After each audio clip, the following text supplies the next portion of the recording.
প্রত্যেকদিন যে কূপ থেকে আমি পানি নিতাম ওইটা আমার বাড়ির একদম কাছেই ছিল, বেশি লাগতো না, 5 মিনিট লাগতো। আজকে অনেক দূরে আসছি কারণ ওই কূপের মধ্যে হাসি মুখ দিয়ে দিছে।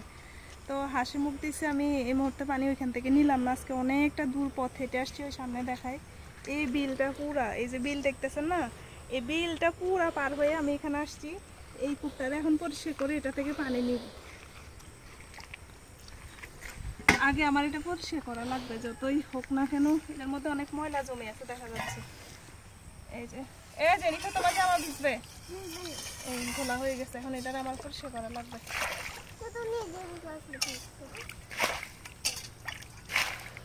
অনেক ঘোল একদম। আপনারা যারাই বান্দরবান বা পাহাড়ি এলাকায় ঘুরতে আসবেন আপনারা সব সময় দেখবেন ঝিরির পাশে পাশে বা পাহাড়ের পাথরের পাশে পাশে সবাই এরকম একটা গর্ত করে খাবারের পানির জন্য, সবাই পানিটা খায়। তারপরে অনেকে আমাকে কমেন্টস করেন একটা কল বসাইতে পারেন না।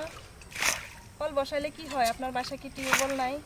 মেন কথা হচ্ছে আমার বাসায় কল বসাইতে পারি, অল্প খরচে কল বসাইলাম, সেটার পানি আমি শুধু বর্ষাকালে পাবো আর মানে খরা সিজনে পাবো না। আর তার চেয়ে সবচেয়ে বড় কথা হয়েছে আমার জায়গা নাই। অন্য মানুষের বাড়িতে কল আছে, আমার নাই, আমার জায়গা অল্প, আমার বাড়িতে কল বসানোর মতো জায়গা নাই। তো ওই জন্য আমার কল নাই আর কি, আমি এভাবে করে নেই। যাদের কল আছে তারাও কিন্তু এই পানিটা খাওয়ার জন্য নেয় আর ওই কলের পানি দিয়ে অন্যান্য কাজ করে। তা আমার বাড়িতেও সেম পানির লাইন আছে, ওই লাইনের পানি দিয়ে আমি ঘরের অন্যান্য কাজ করি আর এই পানিটা আমি খাবারের জন্য নেই। তারপরে ডিপ কল বসাইলাম। ডিপ কল বসাইতে তো অত বেশি জায়গা লাগে না, অল্প জায়গা হইলে হয়। অনেকের প্রশ্ন থাকবে, কিন্তু জায়গা না লাগলেও ডিপ কল বসাইতে কিন্তু ওইখানে অনেক বেশি পরিমাণে টাকা খরচ হয়, অনেক অনেক, মানে ওই টাকা দিয়ে একটা ঘর করতে পারবেন আপনি সুন্দর করে। তো এই জন্য অতটা সহজ না, আস্তে আস্তে ইনশাল্লাহ চেষ্টা করব। এই যে আমার খুব আস্তে আস্তে পরিষ্কার হচ্ছে, আরও ফালাইতে ফালাইতে পরিষ্কার হবে। আমার মেয়েটা কি করে, এদিকে আসো তুমি, উঠো উঠো, এখানে পা দাও, ওঠো।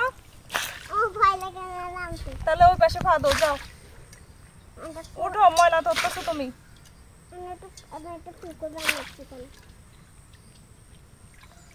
এরকম ফালাইতেই থাকতে হবে, কিচ্ছু করার নাই।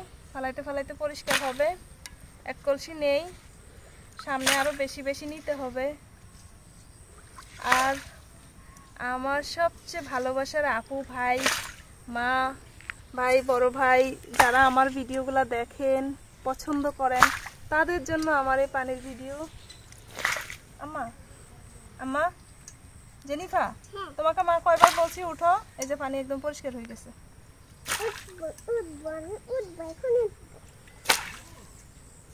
এরকম সিস্তে সিস্তে পানি পরিষ্কার হয়ে যাবে। আর সবাই জিজ্ঞেস করে না এটা কিসের পানি, এটা কোথা থেকে আসে? এটা ঝর্ণা থেকে, পাহাড়ের ঝর্ণা থেকে আসে। বিসমিল্লাহ, এবার কলসিতে নিব। ছাঁকনি আনতে মনেই থাকে না, একদম বিরক্ত লাগে। আমার পাশে আসো না,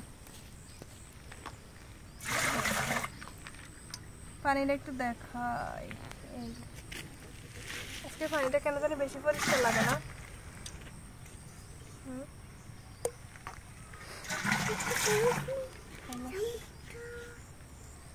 কলসটা এই পাশে আনি, এদিকে উল্টা হচ্ছে। এই যে দেখো না, তো সুতো একটা শামুক পাইছি, এইখান থেকে পাইছি। এই যে এমন দাঁতের মতন এই শামুকটা।